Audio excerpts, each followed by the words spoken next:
Joe Stull. I'm going to kind of jump in the middle here with the cover letter for the 2012 OIR report here, and it's at my request. This is the city auditor. At my request, the 2004 Perez case was also included in the current review because it was the oldest of the incidents eligible for expert review, and because that incident generated intense community concern and contributed to the Police Bureau establishing the Use of Force Review Board. Mr. Perez was an unarmed black motorist who was shot dead in St. John's here in the city in March of 2004. The officer who shot him, Jason Sery, had an encounter with me. It started with now Sergeant Cliff Boccicalupi, who I know you're all familiar with, knocking on my door, and Officer Sery putting in his police report that I said I beat him in court. I was protected under the Oregon Medical Marijuana Act, and the damning language in that police report was that the issue of Stephen Dons came up, and it sounded like I had inside information. Stephen Dons died in custody of the Multnomah County Detention Center jail after a shootout with the Portland Police in 1998, and we have Colleen on the police memorial wall that establishes the date that happened. I had a trial scheduled for April 20th, 2004, and I got a call from Deputy DA Sewell down here at the courthouse, and he said that he did me a favor and didn't have a warrant issued for my arrest for missing court. And I said, what are you talking about? We're scheduled for a call on April 19th and trial on April 20th. He says, oh, there must be some kind of a court mix-up. I just happened to be in the courtroom, he said, when Judge Gernot called our case. We're going to have to reschedule.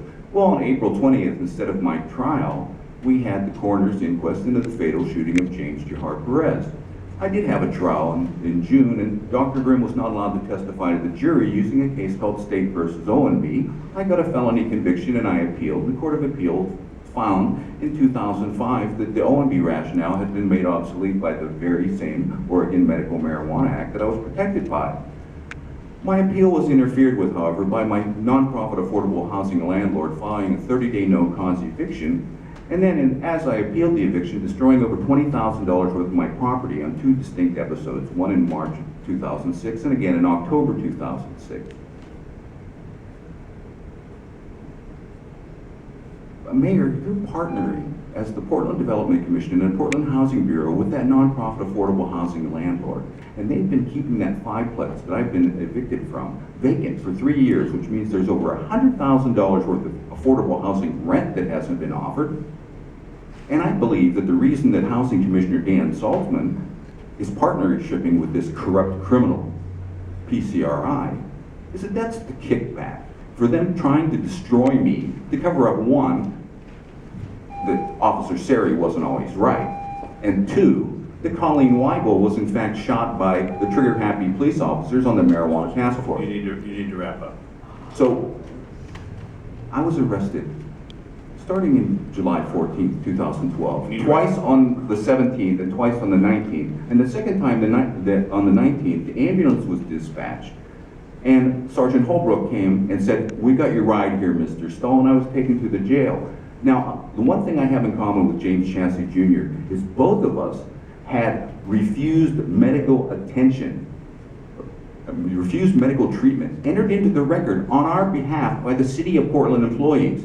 I actually had summoned that ambulance. Okay, thank you. Thank you very much. You got to stop this corruption. Thank you. I would love to have a meeting with you about my check for $4,775. I did send you a letter.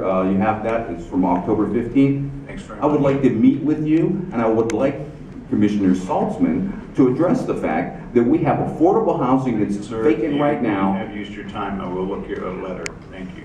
Thank you. I certainly have used my time. Thank you. And I've got a case in federal court right now, and I would love to have a settlement, and that would be that you're going to stop the criminality that's been meted out on me, and all those arrests from July are going to be reversed on appeal because the Portland Police Bureau refused to accept my defense witness subpoenas. Okay, thank you. This is serious. Good luck. Take care. Thank you so much for your time. The next three are Gregory Benton.